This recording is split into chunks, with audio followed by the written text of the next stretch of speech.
Ok, vamos a ver el derrame pleural o efusión pleural. El derrame pleural o efusión pleural es la colección, ¿no?, por encima de 50 centímetros del líquido en el espacio pleural. Recordemos que el líquido en el espacio pleural se considera, ¿no?, se considera un espacio virtual, se considera un líquido que normalmente no debería ser medible.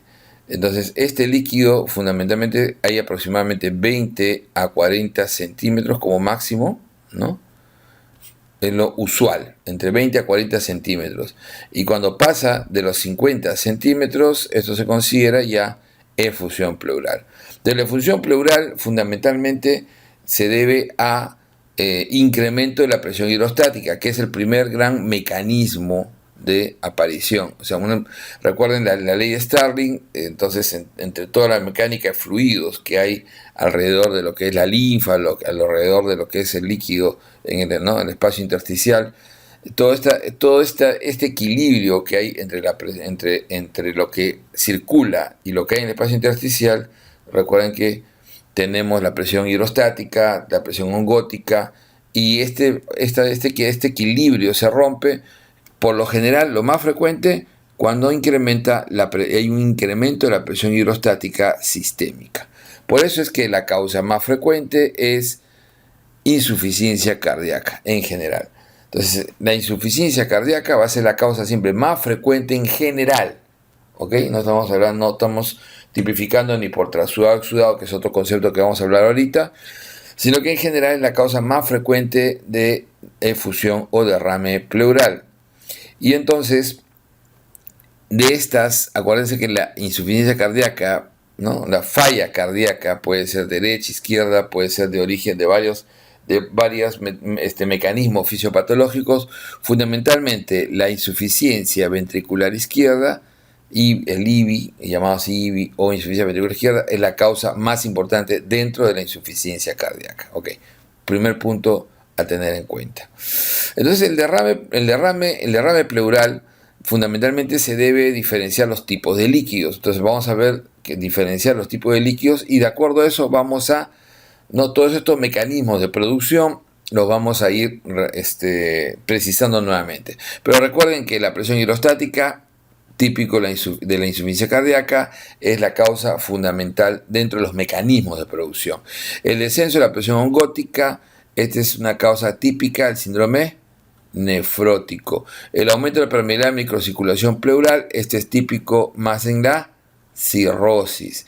Aumento del líquido intersticial pulmonar, entonces también tiene que ver esto con cirrosis. La obstrucción del drenaje linfático, también característico, si hay una obstrucción del drenaje linfático, especialmente en los pacientes neoplásicos, también es un mecanismo de incremento de presión y va a incrementar el líquido.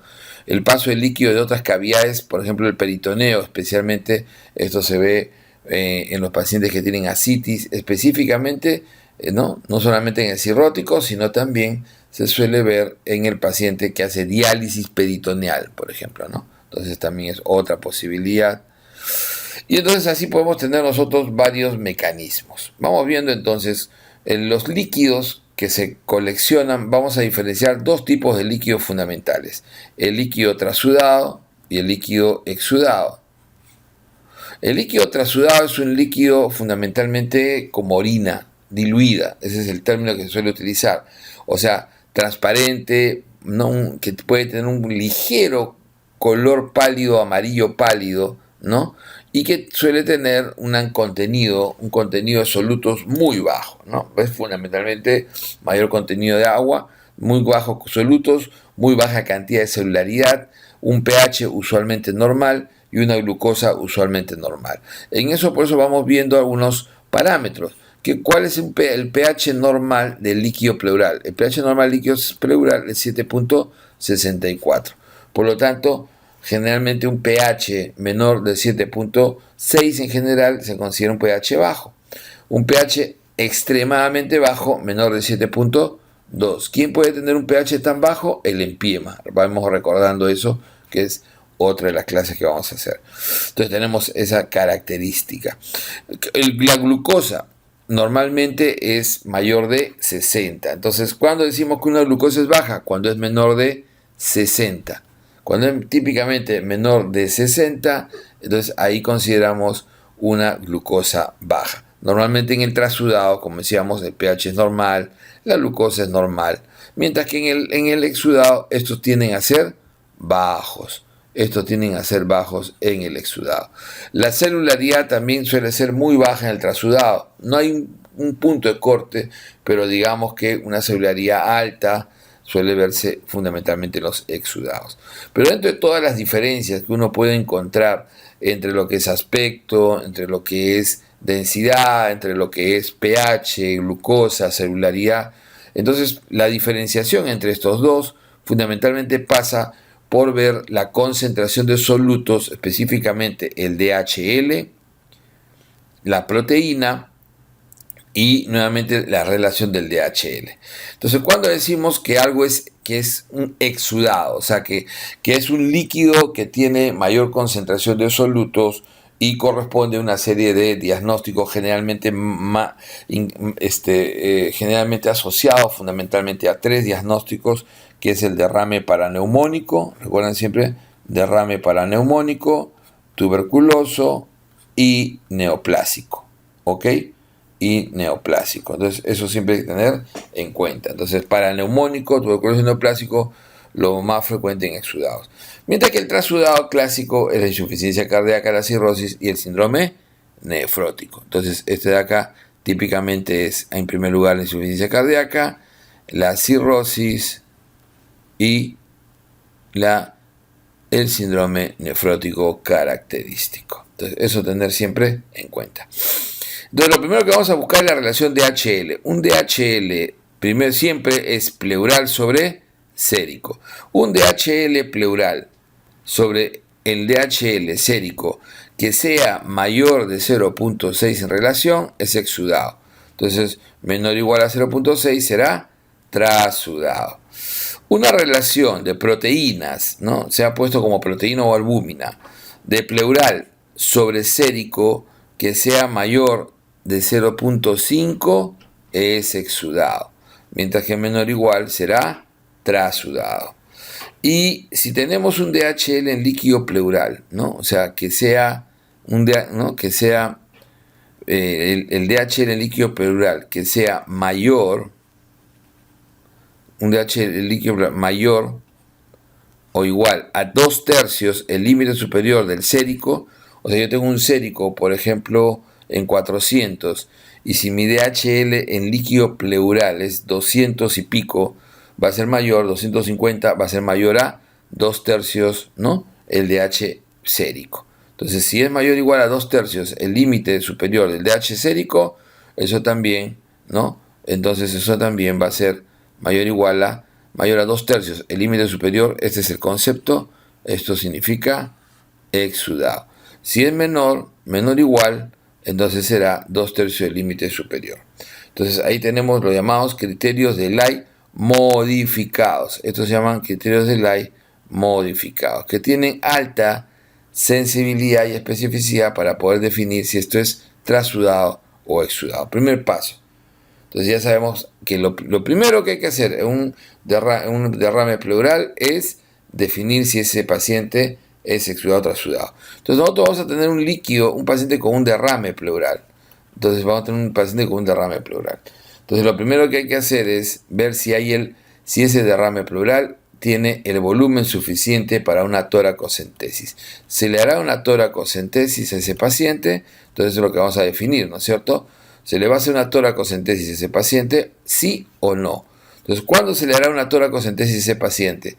Cuando en la imagen, sea ecográfica o cuando en la imagen radiológica tenemos mayor a 10 milímetros de grosor de líquido, de acumulación de líquido.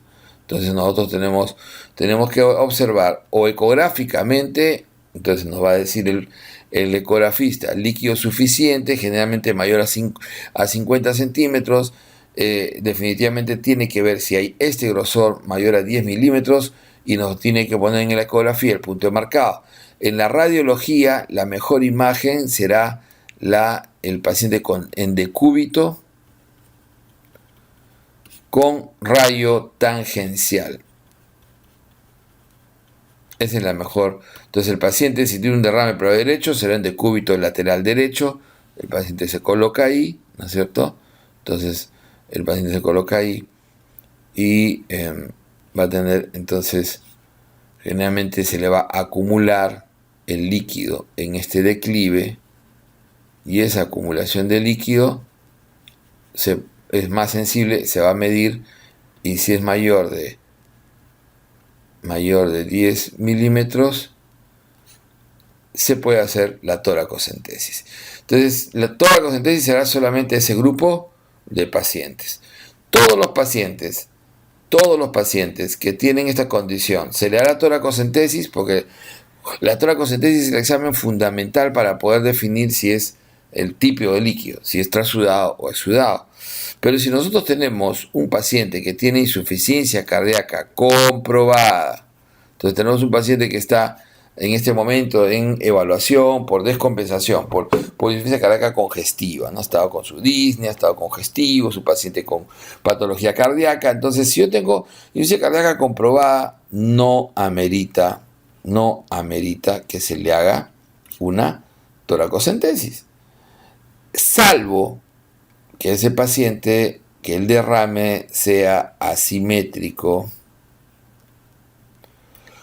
¿no es cierto?, totalmente asimétrico, por ejemplo, en el lado izquierdo no ocupe 2/3, ocupe 1/3 del pulmón, y el lado derecho una línea mínima, o que sea unilateral, ¿no? Si es asimétrico, si es unilateral,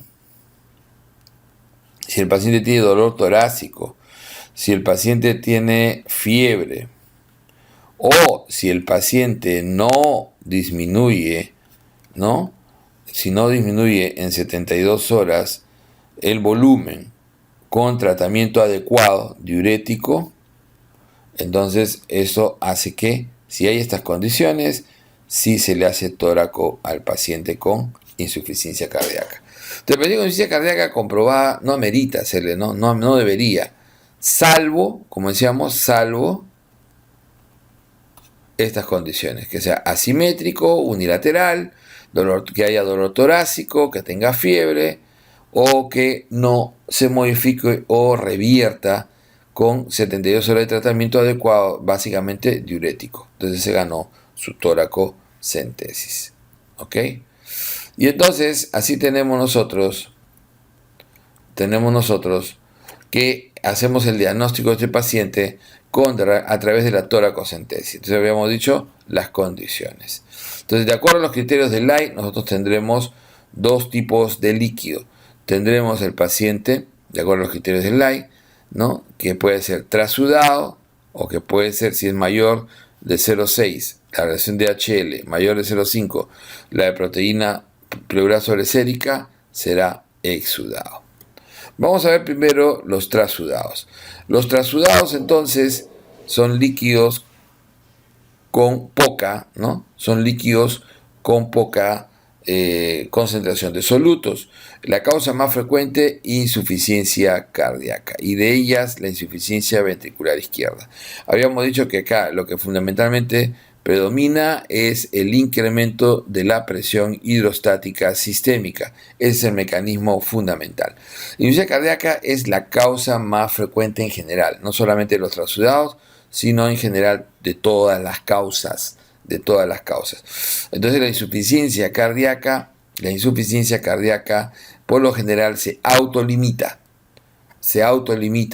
con el tratamiento de base del paciente con insuficiencia cardíaca, y con el control, ¿no?, con el control de la precarga. O sea, hay que saber qué cosa se va a controlar: la precarga, fundamentalmente con diuréticos, y eso es lo que va a eliminar rápidamente el derrame pleural, que típicamente es bilateral, simétrico, no causa dolor, que es clínica clásica, no causa fiebre en los pacientes. Entonces, insuficiencia cardíaca, ¿puede un líquido de insuficiencia cardíaca transformarse de exudado a trasudado? Pregunta difícil, que no se ha hecho en el país, pero que pueden hacer.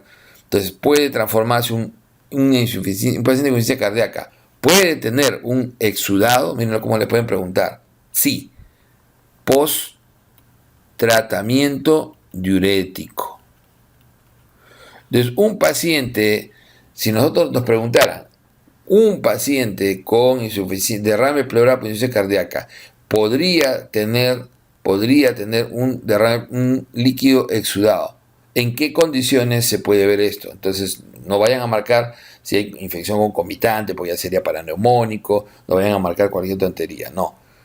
Eso se puede dar en el curso del tratamiento. Y a ustedes les va a pasar, porque si el paciente cometen el error, y eso lo he visto 50.000 veces, o sea, cometen el error de hacerle una tórax a un paciente con insuficiencia cardíaca, después de haber recibido tratamiento, ¿qué van a obtener? Un líquido que va a arrojar exudado, y entonces al pobre viejito, al pobre paciente, lo van a someter a todo proceso diagnóstico sin haber evaluado bien que el paciente no se le debió hacer la tórax después de tratamiento.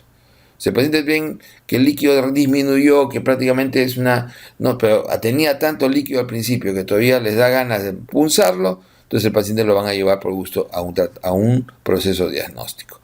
Ya saben cuáles son las indicaciones para eso. Entonces, la insuficiencia cardíaca puede también convertirse en exudado bajo las condiciones de post-tratamiento. Entonces, una tóraco, acuérdense que la tóraco se hace generalmente entre el séptimo y el noveno espacio intercostal, línea axilar posterior, ¿ok? Línea axilar posterior, entonces es donde se suele hacer con el séptimo al noveno espacio, generalmente por debajo de la escápula, ¿ok? Segunda condición de trasudado, típica cirrosis. La cirrosis suele producir lo que se llama hidrotórax hepático. ¿Y por qué hidrotórax? Miren que hidrotórax es un término que se utiliza para cualquier tipo de trasudado. Se puede utilizar, el término es sinónimo de trasudado, de líquido pleural de tipo trasudado. Pero en el caso de la cirrosis, es un término antiguo, es muy característico utilizarlo, hidrotórax hepático. Los hidrotórax hepáticos asociados a pacientes cirróticos, obviamente tiene que uno definir que eso es por cirrosis. Tiene dos mecanismos fundamentales, ¿no? Hay un incremento de la presión, hay un incremento de la permeabilidad fundamentalmente, y también hay una disminución de la presión ongótica, aunque eso es el mecanismo menos frecuente. Entonces, este se da fundamentalmente por incremento de la presión, de la permeabilidad de la membrana peritoneal, ¿ok? De la membrana pleural. Recuerden que la membrana pleural es un tejido mesotelial. Es un tejido netamente mesotelial, ¿ok? Es un mesotelio. Entonces, en el paciente cirrótico predomina este incremento de la permeabilidad y hay una condición interesante. Prácticamente no hay hidrotórax hepático, no hay derrame pleural cirrótico sin ascitis. O sea, generalmente van concomitantes. Tiene que haber ascitis. ¿Cuándo sospechamos que un derrame pleural no es causado por cirrosis en un paciente cirrótico? Cuando no hay ascitis concomitante. Otra pregunta interesante. Entonces, ¿cuándo sospechamos que un derrame pleural en un cirrótico no es causado por cirrosis, sino por otra causa? Generalmente cuando no hay ascitis concomitante. Generalmente, y la otra es el mecanismo base fisiopatológico de la cirrosis. ¿Cuál va a ser? Va a ser la hipertensión portal, ¿ok? Recuerden que la hipertensión portal es la causa fundamental de que incremente el líquido, ¿no? Incremente el líquido y se altere este equilibrio en la permeabilidad en la linfa. Esta hipertensión portal causada fundamentalmente por el incremento de la dureza del tejido, ¿no? Hepático, y por lo tanto va a producir dilatación del sistema de drenaje venoso y linfático hacia el tórax, y por lo tanto eso va a producir varices esofágicas típicamente, y puede producir derrame hidrotórax hepático. Incluso puede llegar a producir hidrotórax masivo, ¿no? Un hidrotórax masivo que termine produciendo incluso en el sistema de circulación pulmonar lo que se llaman los chant derecha-izquierda. Entonces, cuando se produce estos chan derecha-izquierda con un hidrotórax, como se suele decir, ¿no?, refractario al tratamiento, esto se considera, por lo general, un síndrome hepatopulmonar. ¿Ok?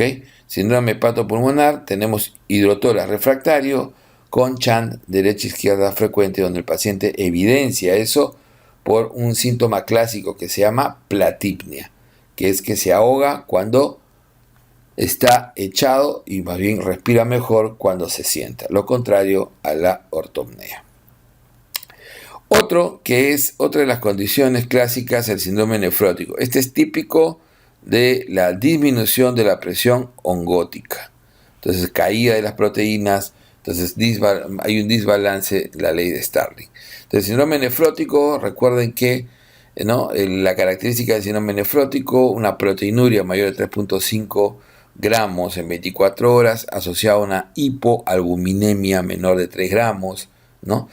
Es lo característico, y asociado a edema tipo anasarca. Entonces, esto es generalmente asociado, cuando ya se ve el derrame pleural, esto es asociado a la condición de anasarca. Entonces, es un derrame, no es considerado un derrame, pero ese edema no es considerado un edema renal, es un edema por hipoalbuminemia, típicamente ascendente. Ok. Por diálisis peritoneal es la clásica pasaje de otra cavidad, pasaje del peritoneo hacia la cavidad pleural, ¿no?, por permeabilidad incrementada alrededor del diafragma. Entonces, diálisis peritoneal, recuerden que es un tratamiento de la enfermedad renal crónica, ¿no?, terminal, o el paciente que está en grado de diálisis. Entonces, un tipo de diálisis es el mejor tipo de diálisis, es el que le da al paciente mayor autonomía y libera la dieta. Entonces, el paciente se provoca una ascitis, ¿no?, una ascitis básicamente para poder ingresa a su cavidad peritoneal líquido en aproximadamente 2 litros, y ese líquido de diálisis especial va a producir un intercambio utilizando la membrana peritoneal como membrana de filtración natural, y de esa manera va a poder, ¿no?, sacar líquido, ¿no?, intercambiar solutos y excretarlos. Al momento que el paciente se saque ese líquido que se había introducido, lo va a sacar. Cuando se introdujo 1,5 litros, sale 2 litros, ya hizo medio litro de orina, entre comillas, ¿no? A veces saca más. Entonces, generalmente se hacen 2 a 3 recambios por día, dependiendo de la dieta, dependiendo de las condiciones, y el paciente con eso vive y come tranquilo. O sea, tiene un mejor funcionamiento que yendo 3 veces por semana a un centro de diálisis para la hemodiálisis. Entonces, la diálisis peritoneal, tratamiento ideal de sustitución. Recuerden que la diálisis no es tratamiento final de la enfermedad, sino es un tratamiento de sustitución en el paciente enfermo renal crónico terminal. Entonces, eso puede provocar en algunos pacientes el pasaje y producir derrame pleural. El mixedema también puede producir un derrame pleural de tipo trasudado. Ok. Entonces, estos son los típicos trasudados. Veamos ahora los exudados. Entonces, habíamos dicho que los exudados, vamos a ver ahora los típicos exudados, ¿no?, que son 3 siempre. Recuerden que los exudados típicos son 3. O sea, una lista es larguísima, al igual que los trasudados hay mucho más, pero los típicos son 3. Siempre recordar que el 85% de los derrames están alrededor de los exudados, están alrededor del paraneumónico, el más frecuente, el neoplásico, el más frecuente en mayores de 60 años, y el tuberculoso en nuestro país con alta prevalencia, especialmente entre 20 a 35 años de edad. ¿Ok? Entonces, el diagnóstico, vamos a ver después que hay características interesantes que ver, como es el tipo de líquido, y eso nos va a dar bastante, nos va a sugerir mucho. Pero vamos viendo primero lo que es esto. Entonces, tenemos lo que se llaman los exudados. Los exudados, el 85% son paraneumónicos, neoplásicos y tuberculoso. Es lo primero que tenemos que descartar. De ahí tenemos otras causas que vamos a después, ¿no?, vamos a después comentar, pero vamos primero al más frecuente de todos, el paraneumónico. El paraneumónico es un derrame inflamatorio característico del paciente que hace neumonía de tipo general, básicamente típica, las neumonías típicas, que puede ser comunitaria o intrahospitalaria. La más frecuente, comunitaria, obviamente neumococo,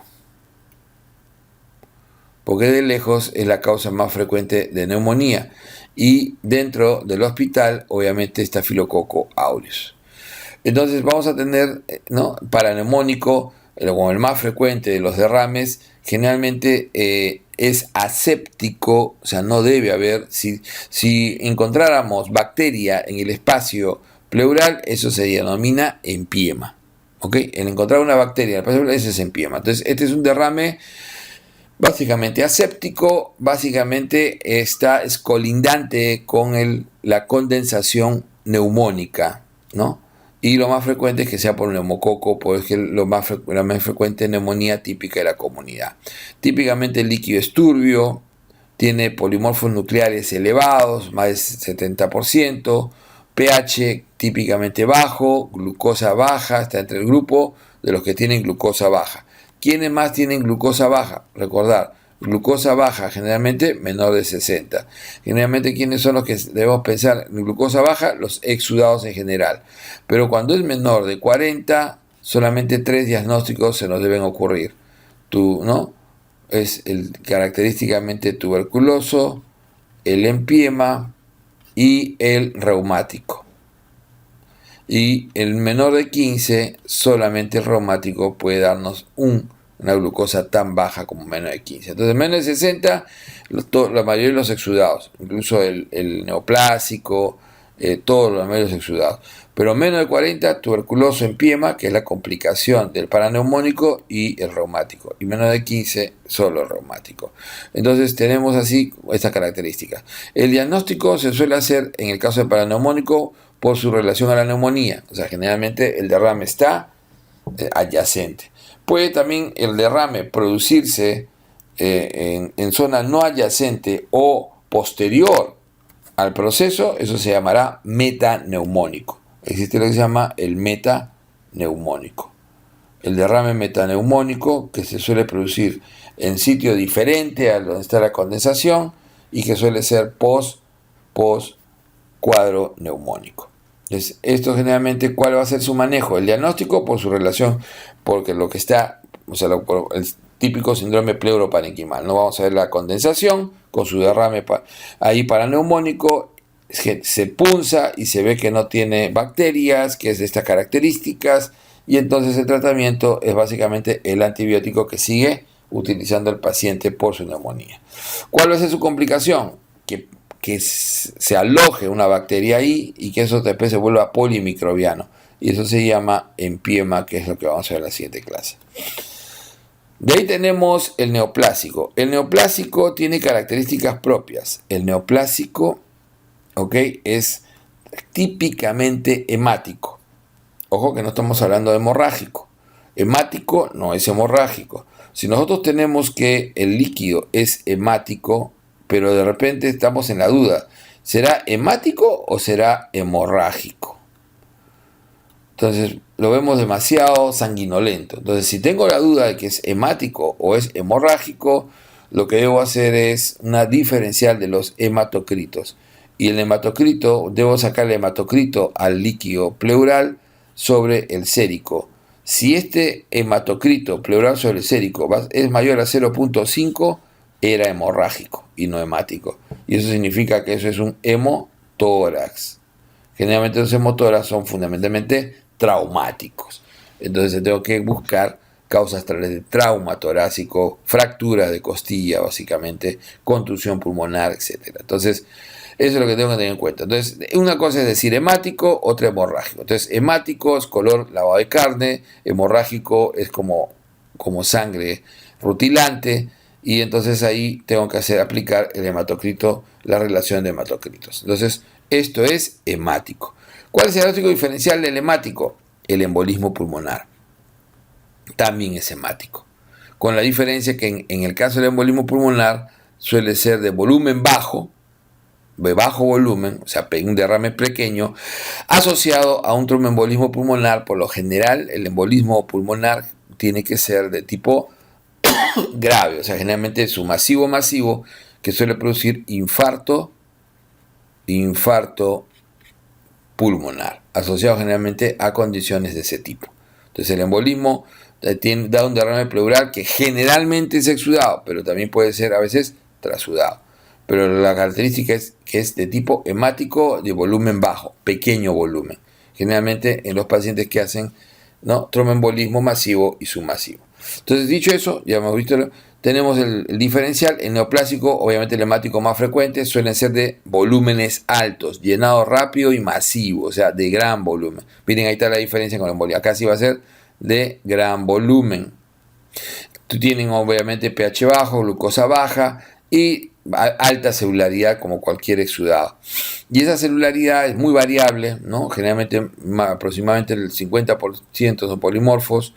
¿Y cuál va a ser el proceso diagnóstico? En este caso ya habíamos dicho que se diagnostica por su relación con la neumonía. En el caso del neoplásico y tuberculoso, ahí sí hay que hacer un diagnóstico diferencial. Entonces yo tengo un líquido, generalmente pues, ya lo hemático me puede estar indicando que puede ser neoplásico, pero ¿cómo defino? ¿Cómo defino? Entonces yo, para definir si eso es neoplásico o no, tengo que desarrollar un procedimiento diagnóstico. Entonces tengo un exudado cuyo diagnóstico no es certero, no es paraneumónico. Ya descarté, no hay neumonía, no hay condensación. Entonces, ¿qué voy a hacer si no es paraneumónico? No tengo colagenopatía, porque me explique tampoco, o podría tenerla, pero no está activa, entonces tengo duda. Entonces, lo primero es, obviamente, que todo lo demás me indica que es exudado, pero lo primero que tengo que hacer es una vez que yo sé que mi primer frasco, cuando hice mi toracocentesis, fue al citoquímico, que eso es lo que me ha dado el porcentaje de células, me ha dado la glucosa, el DHL, el pH, etc. El segundo frasco yo sé que fue a qué. El segundo frasco va a la microbiología, significa gran y cultivo. Ok. El tercer frasco, ¿no? El tercer frasco me está yendo a ver el BK. Recuerden que a pesar de que rinde poco, se tiene que hacer siempre un BK en el líquido. ¿A qué va el cuarto frasco? El cuarto frasco va a la adenosina deaminasa. Otro problema en nuestro medio que siempre tiene que ser dilucidado para ver alta sospecha de tuberculosis, la adenosina deaminasa, que vamos a explicar en un momento. ¿Ok? ¿Y cuál será el quinto frasco? Por eso que se sacan 5 frascos. Pregunta también, en nuestro medio, ¿cuántos frascos se sacan en una toracocentesis? 5 frascos. Y esta es la secuencia. El quinto frasco es, diferente a decir citoquímico, es el citológico. El citológico es un examen especializado para el descarte de neoplasia. Descarte de neoplasia. ¿Ok? ¿Y qué se hace ahí? Lo que se hace es una tinción del Papa Nicolau, y generalmente cuando se envía un volumen mínimo de 250 mililitros, se puede hacer lo que se llama un examen de bloque celular, o típicamente llamado block cell, ¿no? O bloque celular. Ok. Entonces, esto es que nos va a definir el citológico. El citológico nos define en un 60% las neoplasias. O sea, va a haber un 40% que no lo va a definir. Entonces, un citológico generalmente se hace, ¿no? Nos va a definir si hay o no neoplasia en un 60%. ¿Qué pasará si el citológico me va a salir positivo entonces en un 60%? Me sale negativo. Ok. Si me sale negativo, obviamente, si es hemático, sigo pensando que es neoplásico. Si es amarillo citrino, sigo pensando que es TB. Pero entonces ahora ya tiene indicación de ¿qué? Tiene indicación de biopsia pleural. Se le hace la biopsia pleural percutánea. Esa biopsia pleural percutánea me puede definir que eso sea neoplásico o sea tuberculoso. ¿Cuál es el más específico para dar diagnóstico de tuberculosis? Será la biopsia. En el caso de la neoplasia, no, porque acuérdense que el 60% sale por citología. Por biopsia pleural saldrá el otro 40%, probablemente. Probablemente porque hay un porcentaje que puede quedarse sin diagnóstico. Entonces, pongamos que yo sigo pensando que es neoplásico. La primera sale negativo, no tengo nada, ni tuberculosis ni neoplásico. Si sigo pensando que es neoplásico, voy a ir a una segunda biopsia. Si la segunda biopsia me puede dar el diagnóstico, excelente, es positivo, ya me dio el diagnóstico, claro, no es excelente para el paciente, pero ya tengo diagnóstico, pero si me vuelve a dar negativo, hago una tercera biopsia, no. Necesito, si sigo pensando que es neoplásico, perentoriamente necesito el diagnóstico. ¿Por qué? Porque recuerden que el decir que un líquido pleural es neoplásico en cualquier evaluación de cáncer significa estadio 4 de enfermedad. Entonces yo tengo un paciente con un tumor renal y de pronto en el screening, ¿no? en lo que se llama el estadiaje, descubro un pequeño derrame pleural, tengo que definir, ¿ese derrame pleural es metastásico o no? Y entonces si tengo dos biopsias negativas, tendré que ir a la toracoscopía para poder hacer una biopsia guiada ya visualmente, porque recuerden que generalmente si es tanto las infecciones como la tuberculosa, granuloma, como las metástasis no están en todo el tejido y pueden encontrarse generalmente por áreas. Y entonces uno puede ingresar directamente, mirar las características y biopsiar. Ve un granuloma de un color medio parecido al casio, generalmente eso ya a la visión nomás te indica que es TB. La biopsia sí puede ser TB, pero si no, va a salir la neoplasia, si es que fuera neoplásico. Mientras que en el tuberculoso, en este procedimiento, nos quedamos generalmente en la primera biopsia. Porque si con la primera biopsia, a pesar, se hace la biopsia y es altamente sospechoso y sale la biopsia negativo, el experto puede tomar la determinación de darle tratamiento empírico. O sea, tratamiento, ¿no? Hacer la prueba terapéutica, darle tratamiento a pesar de que sea lo negativo. Ok, este es el procedimiento diagnóstico. Entonces estábamos acá. Entonces el neoplásico, vamos a hacer la citología y la biopsia, ya sabemos cómo. Tenemos positividad, es neoplásico. ¿Cuáles son las causas más frecuentes? Ok, el neoplásico es 99.9% metastásico. Primario, o sea, ¿cómo se llama el cáncer primario? Mesotelioma. ¿Y el mesotelioma será frecuente? No, es muy raro, es muy bajo. Y el mesotelioma puede ser de características benignas, de características malignas. Entonces eso también vamos a definirlo cuando veamos cáncer.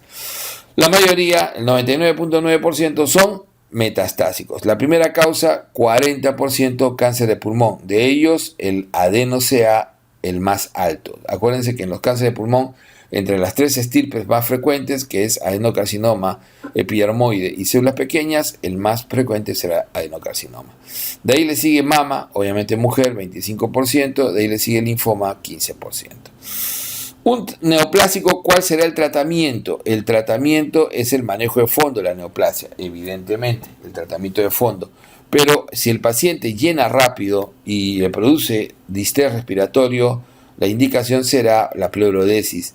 La pleurodesis se hace con bleomicina. Entonces, ¿qué es la pleurodesis? Se saca todo el líquido del espacio dejando un tubo de drenaje y de esa manera, cuando comienza a drenar menos de 150 centímetros, generalmente al tercer día, el paciente o se le aspira todo el líquido completo y después se le introduce en el espacio pleural la bleomicina, ¿no? Aproximadamente se usan 8 frascos de bleomicina para poder ponerle en la pleura y producir una fibrosis en la pleura, llamado por eso pleurodesis.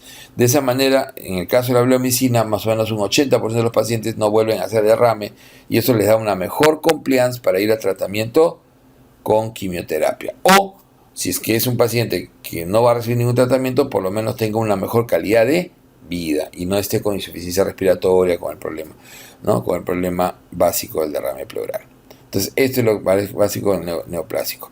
Cuando nosotros sospechamos, ¿cuándo sospechamos más que es tuberculoso? ¿Por qué nos sospechamos más que es tuberculoso? O sea, no es para neumonio, generalmente no es un pleuro parenquimal. Recuerden que el derrame tuberculoso es el extrapulmonar más frecuente de las tuberculosis en nuestro medio y típicamente es amarillo citrino. Generalmente se le da a un paciente entre 20 a 35 años, el rango de edad más frecuente en nuestro medio. Por lo general son varones, jóvenes, y suelen tener la típica clínica de la tuberculosis. Es típicamente de inicio brusco, ya lo hemos revisado cuando vimos tuberculosis, solamente hace fiebre nocturna, sudoración profusa, ¿no? Fiebre vespertina, sudoración profusa, y generalmente a las 3 semanas de evolución estos pacientes suelen ir generalmente a la consulta y vamos a encontrar un líquido típicamente amarillo citrino con pH y glucosa bajas, generalmente una glucosa bastante baja y adenosina deaminasa más de 45, que es el punto de corte que se utiliza en nuestro país, ¿ok? La adenosina deaminasa no es otra cosa que una enzima que evidencia alta actividad linfocitaria. Y pues suele ser positivo por lo general en los pacientes, ¿no? Suele ser positivo generalmente en los pacientes que tienen, ¿no?, tuberculosis o que tienen algún proceso linfoproliferativo o neoplásico. Entonces, ¿qué cosa nos va a servir entonces para descartar? Fundamentalmente que no sea paraneumónico. Con el neoplásico el descarte no es certero. Fundamentalmente de las otras dos causas nos descarta que no sea paraneumónico. Con el neoplásico voy a tener algunos problemas. Entonces, pero la adenosiaminasa alto ya nos da una alta sospecha que sea tuberculoso, pero no nos define. La combinación de que el líquido sea predominio de mononucleares, ¿no? O sea, ¿qué significa eso? Linfomatoso, ¿no es cierto? Generalmente linfocitos. Que el hecho de que sea predominio mononucleares, más del 70%, incluso más del 90%, eso combinado a la adenosina deaminasa, generalmente hoy en día, y eso va a ser un criterio en el futuro, de alta sospecha que incluso puede darnos el diagnóstico prácticamente definitivo. Sin embargo, hoy en día todavía no es consenso, pero el hecho de tener adenosina deaminasa alta asociado a que sea un líquido predominio mononucleares nos da una altísima sospecha, y por eso que el paciente, el experto puede darle tratamiento incluso algunas veces sin haber hecho la biopsia. O sea, lo ideal es una biopsia por lo menos, pero incluso sin biopsia suelen ir al tratamiento. Entonces la biopsia es lo más rendidor para darnos el diagnóstico, porque el BK en líquido suele ser negativo, no rinde, pero siempre se va a pedir, como hemos dicho, en el tercer frasco. ¿Ok? Debe ser tuberculoso característico. Tenemos los tres más frecuentes. ¿Ok? Los tres más frecuentes.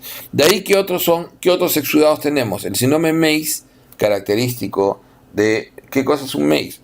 Meigs, la tríada de Meigs, característica es lo que es un tumor ovárico benigno.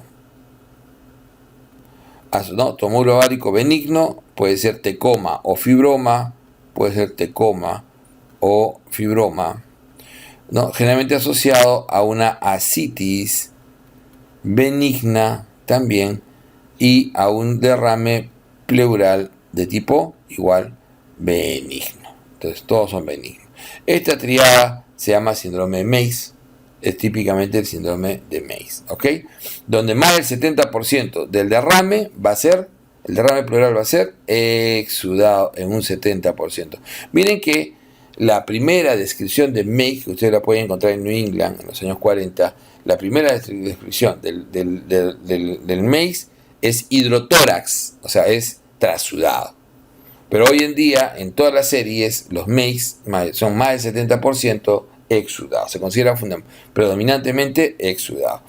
Si esto fuera tumor ovárico maligno, ascitis maligna y derrame pleural maligno, eso se llama pseudo-Meigs, ¿ok? Eso se llama pseudo-Meigs. Entonces tenemos estas características. La pancreatitis puede darnos derrame pleural, generalmente un derrame pleural no masivo asociado con alta amilasa sérica, amilasa básicamente sérica. ¿Y por qué hago hincapié en eso? Porque cuando yo tengo un derrame pleural en un paciente con pancreatitis o con sospecha de pancreatitis, tengo que definir si tiene amilasa alta. Si tiene amilasa alta, debo definir qué tipo de amilasa, porque si la amilasa fuera, ¿no? Si la amilasa fuera de tipo salival, ya no es pancreatitis. Entonces esta amilasa tiene que ser pancreática.